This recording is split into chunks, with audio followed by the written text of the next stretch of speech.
ሰላምና ጤና ባላችሁበት ቦታ ሁሉ ይብዛ። የተወደዳችሁ የያሮስ ቤተሰቦቻችን ውድ ኦርቶዶክሳውያን እንዴት አላችሁ? እንዴት ቆያችሁ? እንዴት ሰነበታችሁ? የተለያዩ የቪዲዮ መረጃ ማስረጃዎችን ይዘን ወደ እናንተ መተናል።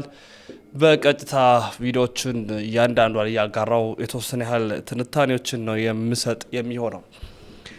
ከሰሞኑ በጋሻው ደሳለኝ በኢትዮጵያ ኦርቶዶክስ ተዋሕዶ ቤተክርስቲያን ላይ የተሳለቀ ተመልክተነዋል። ያው እንደምናውቀው በዚህ በታድሶ መናፍቃን እንቅስቃሴ ውስጥ ተወስደው ከነበሩ ግን ደግሞ በአንድ ወቅት ገነው ከፍ ብለው ታይተው ከነበሩ ሰዎች መካከል ግንባር ቀደም የነበረው ነው በጋሻው ደሳለኝ ሁላችንም እንደምናውቀው።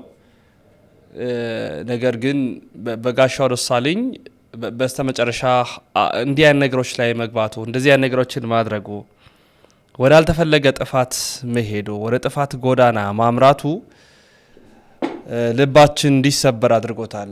እውነት ለመናገር በስተመጨረሻ እንግዲህ ከሳሽ ሆኖ ቀርቧል። በሻሸመኔ ቅዱስ ሚካኤል ላይ ጥር 14 2015 ዓ.ም የደረሰው በእነ አቡነ ሳይሮስ ህገወጥ እንቅስቃሴ በአንድ በወቅቱ ማለት ነው እንግዲህ ብዙ ሰማዕትነት ከ60 በላይ ያህል ሰማዕታትን ተመልክተናል። ብዙ ጉዳቶች ደርሰዋል። ብዙ ሀዘኖችን አስተናግደን እንደነበር ይታወሳል። ያንን ተከትሎ እንግዲህ አሁን በተራው በጋሻው ደሳለኝ ቤተክርስቲያንን መክሰስ ጀምሯል። እስቲ ምንድነው ያለው የሚለውን የተወሰነ ቪዲዮ ላሳያቸው። በኦርቶዶክሳውያን ሞት የተሳለቀው በጋሻው በኦርቶዶክሳውያን ዘንድ እንግዲህ ከፍተኛ ቁጣን የቀሰቀሰ ንግግር በጋሻው ደሳለኝ ተናግሯል። ኦርቶዶክሳውያን ዛሬ ላይ የሚሞቱት ትላንት አባቶቻቸው በሰሩት ግፍ ነው ሲል እንግዲህ በጋሻው ደሳለኝ ተደምጧል። ይህ ንግግር በበርካታ ኦርቶዶክሳውያን ዘንድ ታዲያ ከፍተኛ ትችትን እያደረሰበት የሚገኝ ሲሆንም በተለይም በሰው ሞት ላይ ያደረገው ንግግር ከአንድ የሃይማኖት መምህርም የማይጠበቅ ነው ሲሉ በርካቶች ትችታቸውን ሰንዝረውበታል። እናንተስ በዚህ በጋሻው ንግግር ምን ትላላችሁ? ሀሳባችሁን አጋሩኝ። ፎሎ ማድረጋችሁ እንዳረሱ። የበጋሻው ንግግር ኦርቶዶክሳውያንን አስቆጥቷል። አንተ ወይም ደግሞ አባቶች ምን ቢሰሩና ምን ቢያጠፉ ነው እንግዲህ አሁን ኦርቶዶክሳውያን የሚሞቱት ቤተክርስቲያን የሚቃጠለው በማለት እንግዲህ በዚህ ቪዲዮ ላይ ተመልከቱት። እንዲህ ሲናገር ነበር። ቄሱ የታረደው አንተ ምን አርገ ነው? ቤተ መቅደሱ የተለኮሰው በእሳት አንተ ምን አርገ ነው? ወይ አንተ ወይ አባቶች ድሮ ምን አርገው ነው? ነገር ግን ይህ ቪዲዮ የአሁን ቪዲዮ እንዳልሆነ ነው እንግዲህ አሁን አንዳንድ መረጃዎችን እየሰማውና እያገኘው የሚገኘው እየተዘዋወረ የሚገኘው የበጋሻው ንግግር አሁን ከተከሰተ ወይም ደግሞ በቅርብ ጊዜ እንደተሰማችሁት ብዙ ኦርቶዶክሳውያን እንግዲህ አልቀው ነበር። አው ከሱ ጋር እንግዲህ ተገናኝቶ እጅግ በጣም መነጋገሪያ ሆኗል። ነገር ግን የበጋሻው ንግግር አሁን እንግዲህ በብዙ ሰዎች ዘንድ እንግዲህ ከፍተኛ ትችትና ቁጣን አስነስቷል። እናንተስ በዚህ ጉዳይ ላይ ምን ትላላችሁ? ሀሳባችሁን ኮሜንት ላይ አጋሩን። ፎሎ ማድረጋችሁ እንዳይረሳ። ለመጀመሪያ ጊዜ ካሴቱ የተቃጠለው ሻሸመኔ ቅዱስ ሚካኤል ቤተክርስቲያን ነበር። ታስታውሱ ሰዎች፣ ዘመን ጠበቀ፣ እግዚአብሔር ጊዜ ጠበቀ፣ ሻሸመኔ ለኮሳት። ማንም ሰው አሁን ላይ መስለው ይችላል። አንተ ባሪያው እኮ ነኝ። አሁን ያ ሁሉ ተረስቶ ተጠቃን እንዲሆነን እንዴ? አንተ እንግዲህ ይሄ ነው ስለ ክርስቶስ ፍቅር የሚሰብከው፣ በሰዎች ሞት ደስታን የሚገዛ ይሄ ነው እንግዲህ ይሄ ነው የክርስቶስ ፍቅር አይገባችሁም እያለ በአደባባዩ ፖለቲካ እናንተን የተምታታበት። ለማንኛውም ኦርቶዶክሳውያን ባለማተቦች አጀንዳ እየሰጠ ነው፣ መንቃት ነው ያለብን። ስለ ሻሸመኔው የምታስታውስ ከሆነ በደንብ አድርጌ ያስታውሳለሁ። ምንፍቅናህን ነው ገደል የከተቱልህ ባለማተብ ኦርቶዶክሳውያን። በቤተ ክርስቲያን ካባ የመናፍቁን ዓለም ሐሳብ ልታራምድ ስትል ነው ከአውደ ምህረት የተወረወርከው የተደበደብከው፣ ሲዲህ የተቃጠለው። የጊዜ ጉዳይ ነው። ለታሪክ ይቀመጥ። በጋሻው የምንገናኝበት ዘመን ሩቅ አይደለም። ጊዜ ካሴቱ የተቃጠለው ሻሸመኔ ቅዱስ ሚካኤል ቤተክርስቲያን ነበር። ታስታውሱ ሰዎች፣ ዘመን ጠበቀ፣ እግዚአብሔር ጊዜ ጠበቀ፣ ሻሸመኔ ለኮሳት። ማንም ሰው አሁን ላይ መስለው ይችላል። አንተ ባሪያው እኮ ነኝ። አሁን ያ ሁሉ ተረስቶ ተጠቃን እንዲሆነን እንዴ? አንተ ምን አርገ ነው? ባለማህተሞች የታረዱት አንተ ምን አርገህ ነው?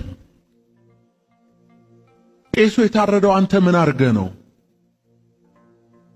ቤተ መቅደሱ የተለኮሰው በሳት አንተ ምን አርገህ ነው?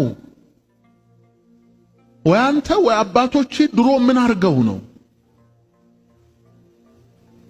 ሁሌ ተበዳይ አርጎ ራስን ማቅረብ ልክ አይደለም። የተወዳችሁ ቤተሰቦቻችን እንግዲህ እንዳደመጥነው ነው ከሳሽ ሆኖ ነው የቀረበው። ዛሬ ቤተክርስቲያን እንዲህ አይነት እንቅስቃሴዎችን እንዲህ አይነት መከራዎች እንዲደርሱባት የቀደሙ አባቶች ተጠያቂዎች ናቸው። እኛን ገፍተውናል። የመጀመሪያ ካሴታችን የተቃጠለው ሻሸመኔ ቅዱስ ሚካኤል ነው። ከዛ ሻሸመኔ ለኮሳት አለ። ለኮሳት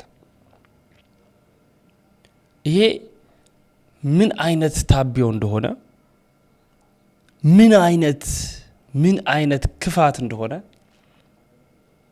ይህ ሰው የአርሲ ጭፍጨፋ ላይ ወይ በአርሲ የደረሰውን መከራ ጭምር እንደተሳለቀበት አድርገን ነው የምንቆጥረው። እንደዛ አድርገን ነው የምንቆጥረው። ለኮሳት ማለት ያ ሁሉ ሰማዕትነትን ሲቀበሉ ከዛ በኋላ እያንዳንዱ ቤተክርስቲያን ላይ መጣው በመነኮሳት ላይ በዝቋላ ላይ በደብረ ኤልያስ ላይ በእያንዳንዱ በቤተክርስቲያናችን ላይ የመጣ ያለው መከራ እንደ ጥሩ አጋጣሚ ተጠቅሞ እኛን ስለገፉ ወንጌልን ስለገፉ የደረሰባ ቤተክርስቲያን ላይ የደረሰው ነው ብሎ ተሳለቀ። እስኪ በቅርብ እንኳን እዚህ በምስራቅ አርሲ ላይ የደረሰውን ነገር ላሳያችሁ። ይህ ሰው የጭካኔ ጥጉ ምን ያህል እንደሆነ ማመሳከሪያ እንደሆነ ወንድማችን ጸጋዬ አንድ ቪዲዮ አጋርቶን ነበር። እስኪ እንከታተለው። እነኚህ የምትመለከቷቸው በአርሲ ጉና ወረዳ ይኖሩ የነበሩ ኦርቶዶክሳውያን ናቸው። ጥቅምት 13 11 ሰዓት አካባቢ ስድስቱን አፍነው ይወስዷቸዋል። መውሰድ ብቻ አይደለም፣ ከሁለት ቀን በኋላ አቆይተው በጥቅምት 15 ቀን ስድስቱንም በቆንጭራ ገድለው ይጥሏቸዋል። ከነኚህ መካከል ላይ አንዷ አንገቷን ቆርጠው የጣሯት ሲሆን የተቀበረችው በሞዬ ቅዱስ ዮሐንስ ቤተክርስቲያን ነው። አምስቱ ግን በገጀራ ተቆራርጠው እንደምትመለከቷቸው ጥለዋቸዋል። በዓለ ወልድ ቤተክርስቲያንም ተቀብረዋል። ይህንን እየተመለከትን ነው እንግዲህ እየኖርን ያለ ነው።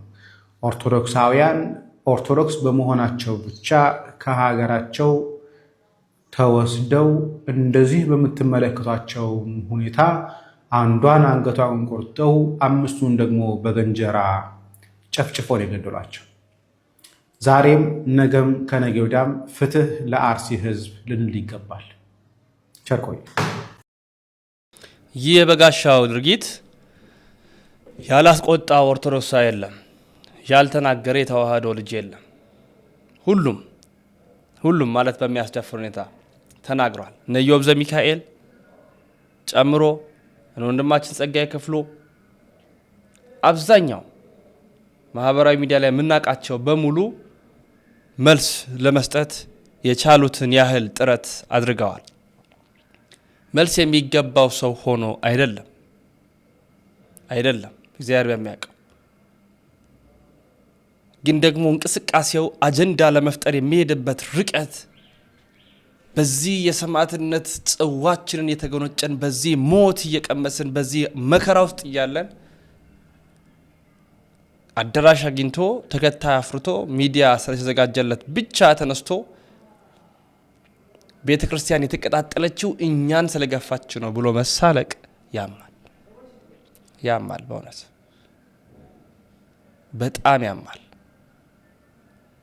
የዚህ ነውረኛን ሰው ንግግር እና ለሱ የሰጡትን ወንድሞቻችን የሰጡትን ሙሉ የቪዲዮ መረጃ ላሳያችሁ። ታዘቡ፣ ትዝብታችሁን ግለጡ። እኔ ምንም የምናገረው ነገር የለም። በእውነት ቪዲዮን እንካተል። ላይክ አድርጉ። ለምን ሰብስክራይብ ማታረጉት? ሼር ማታረጉት? እውነቴን ነው። ምክንያቱም መረጃው እየደረሰ አይደለም። አንድ ሰው አዳራሽ ውስጥ ቁጭ ብሎ አባቶቻችንን ኦርቶዶክስን መከራዋ ላይ ሲሳለቅ ሰማዕታቱ ላይ ሲያሾፍ ሲቀልድ ከንፈር መምጠት ለምን? ላይክ አድርጋችሁ ሼር አድርጋችሁ መረጃውን ማዳረስ ነው። የሚመለከተው አካል በህግ መጠየቅ ካለበት እንዲጠየቅ ማድረግ ነው። እጅ ከፍንጅ ተይዟል ያልነው ቪዲዮ ነው። ተይዟል።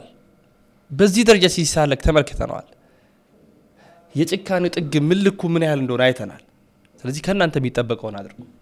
ቪዲዮ ላጋራላችሁ። እኔ በቀጣይ ቪዲዮ መለሳለሁ። መቼም የማንሰማው ጉድ የለም። ለመጀመሪያ ጊዜ ካሴቱ የተቃጠለው ሻሸመኔ ቅዱስ ሚካኤል ቤተክርስቲያን ነበረ። ታስታውሱ ሰዎች፣ ዘመን ጠበቀ፣ እግዚአብሔር ጊዜ ጠበቀ። ሻሸመኔ ለኮሳት። ማንም ሰው አሁን ላይ መስለው ይችላል። አንተ ባሪያው እኮ ነኝ። አሁን ያ ሁሉ ተረስቶ ተጠቃን እንዲሆነን እንዴ? አንተ ምን አርገ ነው ባለማህተሞች የታረዱት? አንተ ምን አርገ ነው ቄሱ የታረደው? አንተ ምን አርገ ነው ቤተ መቅደሱ የተለኮሰው በሳት? አንተ ምን አርገ ነው? ወይ አንተ ወይ አባቶች ድሮ ምን አርገው ነው? ሁሌ ተበዳይ አርጎ ራስን ማቅረብ ልክ አይደለም። ይህ ንግግር የተናገረው የተሐድሶ እንቅስቃሴ ላይ ያለ ያሳተማቸው የስብከት ሲዲዎች የተቃጠሉት ሻሸመኔ ቅዱስ ሚካኤል ቤተክርስቲያን ነውና ሻሸመኔ ላይ ያ ሁሉ ግፍ የደረሰው ያ ሁሉ ሰው የተገደለው ካህናት የታረዱት የኔን ካሴት እዛ ስላቃጠላችሁ ነው። በጣም እኮ የሚያሳዝን ምን አይነት ጥላቻ! የሰዎቹ ሞት እንኳን ምንም ያልከነከነ በጣም እኔ እንጃ አይዱን ነው። ጭራሽ አባቶቻችሁ ባለማተሞች የሚታረዱት የሚገደሉት እናንተ ምን እያደረጋችሁ ነው? ክርስቲያኖች አባቶች ድሮ ምን አድርገው ነው ዛሬ ላይ ክርስቲያኖች የሚታረዱት ካህናት የሚገደሉት በግፍ የሚጨፈጨፉት? አንተ ምን አድርገ ነው? አባቶች ምን አድርገው ነው? አባቶቻችን የቱ ጋር ምን አድርገው ነው? እኛስ የትኛው ምእመን ላይ የትኛው ህዝብ ላይ ግፍ ፈጽመን ነው? ሁል ጊዜ እንደተበደለች አይደለም ወይ ቤተክርስቲያኗ? ያልደረሰባት ግፍ አለ ወይ?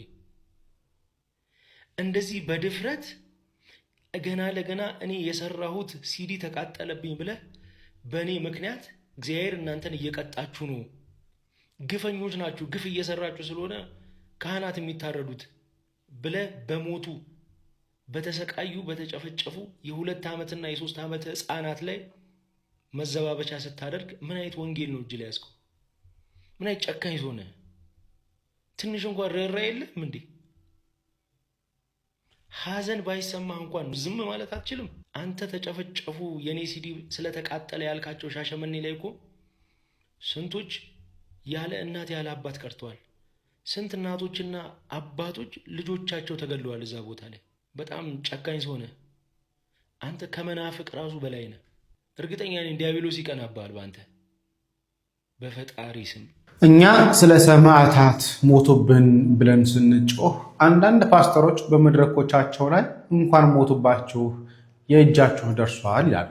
እንስማቸው። ለመጀመሪያ ጊዜ ካሴቱ የተቃጠለው ሻሸመኔ ቅዱስ ሚካኤል ቤተክርስቲያን ነበረ። ታስታውሱ ሰዎች፣ ዘመን ጠበቀ፣ እግዚአብሔር ጊዜ ጠበቀ። ሻሸመኔ ለኮሳት። ማንም ሰው አሁን ላይ መስለው ይችላል። አንተ ባሪያው እኮ ነኝ። አሁን ያ ሁሉ ተረስቶ ተጠቃን እንዲሆነን እንዴ? አንተ ምን አርገ ነው ባለማህተሞች የታረዱት? አንተ ምን አርገ ነው ቄሱ የታረደው? አንተ ምን አርገ ነው ቤተ መቅደሱ የተለኮሰው በሳት? አንተ ምን አርገ ነው? ወይ አንተ ወይ አባቶች ድሮ ምን አርገው ነው? እንግዲህ የበጋሻው እንደሰማችሁት ይህ ሁሉ የደረሰባቸው በአባቶቻችሁ ምክንያት ነው ይላል። እንዲህ ብለን አመክንያዊ ጥያቄ እንጠይቀዋለን። በእውነት ጳውሎስ የተሰዋው አባቱ ግፍ ፈጽሞ ነው ወይስ ጴጥሮስ የተሰዋው አባቱ ግፍ ፈጽሞ ነው? በዘመነ ሰማዕታት ከ44 ሚሊዮን በላይ ኦርቶዶክሳውያን ክርስቲያኖች፣ በዛን ጊዜ ክርስቲያኖች በአጠቃላይ ክርስቲያኖች ሲገደሉ የትኛው አባቶቻቸው ነበር በድሎ ይህ ሁሉ የደረሰባቸው? በናግራን ሰማዕታት እነዛ ሁሉ ሰማዕት ሲሆኑ የትኛው አባቶቻቸው በድሎ ነበረ? በአፄ ሱስንዮስ ዘመን በአንድ ቀን ከ8,000 በላይ ሰራዊት ሰዎች ገበሬዎች ሲታረዱ የትኛው አባቶቻቸው በደል ፈጽመው ነበረ? አርሲ ላይ ማህተባቸው እየታየ ኦርቶዶክሳውያን ሲገደሉ የትኛው አባቶቻቸው በድሎ ነበር? በነ ዲዮቅልጥያኖስ ዘመን ያ ሁሉ ክርስቲያን ሲገደል የትኛው አባቱ በድሎ ነበር? የትኛው አባቱ ስለበደለ ነው? አሊያም ደግሞ የትኛው አሪዮስ ከቤተ ክርስቲያን በመወገዙ በመውጣቱ ምክንያት ቤተ ክርስቲያን ላይ የደረሰ በደል ነበር? ንስጥሮስ ከቤተ ክርስቲያን በመወገዙ ምክንያት ክርስቲያኖች ላይ የደረሰ ችግር ነበር? መናፍቅ በምንፍቅናው ስለተወገዘ ቤተ ክርስቲያን ላይ የመጣ ነገር የለም። ከሃዲያን ከቤተ ክርስቲያን ይወገዛሉ እና አሪዮስ ተወግዘው ነበር። ቤተ ክርስቲያን ነገር የመጣ ግን አልነበረም። ንስጥሮስ ከቤተ ክርስቲያን ተወግዞም ወጥቷል። በክርስትናቸው ላይ የመጣ ነገር ግን የለም። ነገስታት አብረው ከነ አሪዮስ ጋር ቅዱስ አትናቴዎስን ከመንበሩ አባረውታል። ነገስታት አብረው ከመናፍቃን ጋር ሆነው ቤተ ክርስቲያን አንገላታዋታል፣ አሰቃይተዋታል። ይህ ያለ ነገር ነው። እውነትና ሐሰት አብረው በአንድ ላይ ስለማይሄዱ፣ እውነትና ሐሰት በአንድነት ተቀምጠው ስለማይኖሩ፣ ሁሌም ቢሆን እውነት እውነት ነው። ክርስትና ከእውነት ጎን የምንቆምበት እንጂ ከሐሰትና ከመንፍቅና ጋር አብረን የምንቀጥልበት አይደለም። አንተ በምንፍቅና ምክንያት በክህደት ምክንያት ከቤተ ክርስቲያን ወጥተሃል። ይሄ ደግሞ እግዚአብሔር የሚወደው የሚደግፈው ሐሳብ እንጂ የሚጠላው ሐሳብ አይደለም። እግዚአብሔር ይማረህ። አሁን ያ ሁሉ ተረስቶ ተጠቃን እንዲሆንን እየሰማችሁ ነው አይደል? የኢትዮጵያ ኦርቶዶክስ ተዋሕዶ ቤተክርስቲያን ጳጳስ የላትም፣ ካህን የሚባል የላትም፣ ምዕመን የሚባል የላትም። ይሄኛው ቪዲዮ የቆየ ነው። በሌላ ኬዝ የተነገረ ነገር ነው። እዚህኛው ኬዝ ላይ ተያይዞ ማለትም አሁን በአርሲ ከተገደሉት ክርስቲያኖች ጋር ተያይዞ እየተለቀቀ ነውና ጊዜው አሁን እንዳልሆነ እንዲታወቅ። ሁለተኛው ጉዳይ ደግሞ አባቶች ጳጳሳት የሌሉን ነን እያልን አይደለም እና የሆነ መስመሩን ያልሳተ ተቃውሞ ቢሆን መስመሩን ያልሳተ ጥያቄ ቢሆን ብዬ እላለሁ። አባቶች አሉን። አባቶች የሉንም ካልንማ በቃ ነገር እኮ አባቶች አሉን፣ ግን እንደሚገባው አላረጉልንም ነው። ወይንም ደግሞ ቀድሞ የምንጠብቀው ነገር አልተደረገም። ጩኸቱ እረኛ እያለ መንጋው እስኪጮህ ድረስ ባልተጠበቀ ነበረ። ጩኸት ብቻ ወይንም ደግሞ ተራ መግለጫ ብቻ ሆኖ እስከመቼ ይቀጥላል? እና አባቶቻችን ከፊት ቅደሙልን የሚል ጥያቄ እንጂ አባት የለንም ካህን የለንም የሚል ከሆነ አደገኛ ይሆናል። እንደዚህ አይደለም። ቪዲዮም የቆየ ነው፣ መስመሩን እንዳይስት ከማለት ነው። ተጠቃን እንዲሆንን እንዴ አንተ ምን አርገህ ነው ባለማህተሞች የታረዱት? አንተ ምን አርገህ ነው ቄሱ የታረደው? አንተ ምን አርገህ ነው ቤተ መቅደሱ የተለኮሰው በሳት? አንተ ምን አርገህ ነው? ወይ አንተ ወይ አባቶች ድሮ ምን አርገው ነው? ሁሌ ተበዳይ አርጎ ራስን ማቅረብ ልክ አይደለም። አቶ በጋሻው ምን እያለ ነው? ራስን ሁልጊዜ እንደተበዳይ አድርጎ ማቅረብ ተገቢ አይደለም ይላል። ይሄ አስተያየት ከምን የመነጨ ነው መሰላችሁ? የገዳይ መንፈስ ሲጠናወታችሁ የሚመነጭ ሐሳብ ነው። ሁልጊዜም እንደምለው ከቤተ ክርስቲያን ውጭ ያሉ ሰዎች፣ በተለይ በተሐድሶ እንቅስቃሴ ውስጥ ያሉ ሰዎች ለቤተ ክርስቲያን ያላቸው ጥላቻ ሰብአዊነታቸውን እንኳን ከነሱ ተገፎ እስኪሄድ ድረስ ማለት ሰብአዊ ስሜት እንዳይሰማቸው እስኪሆኑ ድረስ ጠልቆ ገብቷል የቤተ ክርስቲያን ጥላቻቸው ማለት ነው። ማንም ሰው በአንገቱ ማህተብ የተነሳ ኢትዮጵያዊ ሆኖ የሆነ ክርስቲያን ተገደለ ሲባል ክርስቲያን መሆን ሙስሊም መሆን አይጠበቅብህም። ይሄ ሰብአዊነት አይደለም። ለምን እንዲሆናል ብሎ መጠየቅ ጤናማ ነበር። ይሄን መቃወም ደግሞ ክፉ መንፈስ ሲጸናወተ የምታወጣው ድምጽ ነው ማለት ነው። በጋሻው ምንድነው ያለው? ሻሸመኔ ላይ ምንድነው ሲዲ ተቃጥሎብኝ ምናምን ብሎ የራሱን ሮሮ ሊያቀርብ ፈልጓል። በምንፍቅና ነው የደረሰብህ። ምንፍቅና ደግሞ በጣም አስጠሊ ከመሆኑ የተነሳ ስላሴን ትምህርት እስካለማወቅ ድረስ እናስታውስ። በደብዳቤ ይቅርታ የጠየቅበትን ያለማወቅ ቤቱን የሰራብህ ሰው ስለሆንክ በሰዓቱ የነበረብህ የምንፍቅና ሲወጣ ሲዲው ከቤተክርስቲያን ያፈነገጠ ስለሆነ መቃጠል ነበረበት። እንኳንም ተቃጠለ እና ምንፍቅናህን አጨብጭበናል ብለው ይቀበሉ ነው እና አይመጣውም። ሐሳቡም ልክ አይደለም። ለማንኛውም ቂም በቀል የተወጣ ስለመሰለ ማለትም እንደው ቂምህን ይዘሃት የቆየሃትን እችን አጋጣሚ ተጠቅመህ ተናገርካት፣ አጋንንታዊ ስሜትህን አየንበት ለማለት ነው። ይህንን የሱን ሐሳብ የምትጋሩ ሰዎች ማንነታችሁ እያሳያችሁ ነው። አባታችሁ ነፍሰ ገዳይ ነበረ፣ እናንተም ነፍሰ ገዳዮች ናችሁ እንደሚል የነፍሰ ገዳይ ስሜት ከሌለ የሰዎችን ሞት በደስታ ልትቀበል አትችልም። ማውገዝ ሲኖርብህ እንደው ሁሉ ጊዜ ተጠቂ አድርጎ ራስን መቅጠር ተገቢ አይደለም እያሉ የሰው ለቅሶን ማሾፊያ ማድረግ ተገቢ አይደለም። ቆም ብላችሁ አስቡ። ለመጀመሪያ ጊዜ ካሴቱ የተቃጠለው ሻሸመኔ ቅዱስ ሚካኤል ቤተክርስቲያን ነበር። ታስታውሱ ሰዎች በወርሃ ጽጌ ደግሞ ምን ሊሉን ነው? ለማንኛውም የተዋሕዶ ልጆች ይህንን ቪዲዮ ከመቼውም ጊዜ በበለጠ ሪፖስት፣ ኮፒ ሊንክ አድርጉት። ኮሜንት ላይ ግቡና ትናንት የጽጌ አዳርን የት እንዳሳለፋችሁ አጥለቅልቁልኝ። ይህንን ቪዲዮ ሙሉን ሰምተነው እንመለስ። ዘመን ጠበቀ፣ እግዚአብሔር ጊዜ ጠበቀ። ሻሸመኔ ለኮሳት። ማንም ሰው አሁን ላይ መስለው ይችላል። አንተ ባሪያው እኮ ነኝ። አሁን ያ ሁሉ ተረስቶ ተጠቃን እንዲሆነን እንዴ? አንተ ምን አርገ ነው ባለማህተሞች የታረዱት? አንተ ምን አርገ ነው ቄሱ የታረደው? አንተ ምን አርገ ነው ቤተ መቅደሱ የተለኮሰው በሳት? አንተ ምን አርገ ነው? ወይ አንተ ወይ አባቶች ድሮ ምን አርገው ነው? ሁሌ ተበዳይ አርጎ ራስን ማቅረብ ልክ አይደለም። እኔ የምለው ነበጋሻው ደሳለኝ የያዛችሁትን መጽሐፍ ቅዱስ መቼ ነው የምትኖሩት? እሺ መኖሩን ተውት። መቼ ነው አንበባችሁ የምትተረጉሙት? እሺ ማንበብና መተርጎሙን ተውት። እንደው ቢያንስ ግን መቼ ነው ጽንሰ ሐሳቡን የምትረዱት? በጣም በጣም በጣም የሚያሳፍር ምናልባትም ምን ያክል ጨካኞች እንደሆናችሁ የሚያሳይ ቪዲዮ ነው። ማለት ቤተክርስቲያናችን ስታስተምረን፣ ኢየሱስ ክርስቶስ ሲያስተምረን፣ ሐዋርያት ሲያስተምሩን በዚህ ዓለም መከራ እንዳለብን ክርስቲያኖች በሃይማኖታችን ብቻ ክርስቶስን በመምረጣችን ብቻ መከራን እንደምንካፈል መከራን እንደምንሳተፍ ብዙዎችም ደግሞ በሰማዕትነት እንዳለፉ ይኸው በያስከው መጽሐፍ ቅዱስ ውስጥ ታሪካቸው ያለ እነ ቅዱስ ዲያቆን እስጢፋኖስ፣ ሐዋርያው ጳውሎስ፣ ሐዋርያው ጴጥሮስ፣ ሌሎችም ጻድቃንና ሰማዕታት አብዛኞቹ ሐዋርያት ሰማዕትነትን ተቀብለው ነው ያለፉት። ዛሬ በዘመናችን የሻሸመኔ ወጣቶች የተቀበሉትን ሰማዕትነት። የተወደዳችሁ ቤተሰቦች የዛሬ የቪዲዮ መረጃ ማስረጃዎቻችን ይህን ይመስላሉ። ለመላው ዓለም ይዳረስ። ላይክ አድርጎ ሼር አድርጎ መረጃውን አዳርሱ። ምክንያቱም ይህ ያሮስ ነው። ኦርቶዶክስ ሐሳቦች በየዕለቱ በየጊዜው በቀን 2-3 ጊዜ ወደ እናንተ እያቀረብን እንገኛለን። ትኩስ ሰበር የሆኑ መረጃዎችን እያቀረብን ነው። ቤተሰብ ሁኑን። ያሮስ የእናንተም የኛም ነው። አዘጋጅና አቅራቢው ወንድማችሁ እኔ ልዑል መብራቱ ነኝ። በደንብ አድርጋችሁ ሰብስክራይብ፣ እጅግ በደንብ አድርጋችሁ ሼር ማድረግ እንዳይዘነጋ።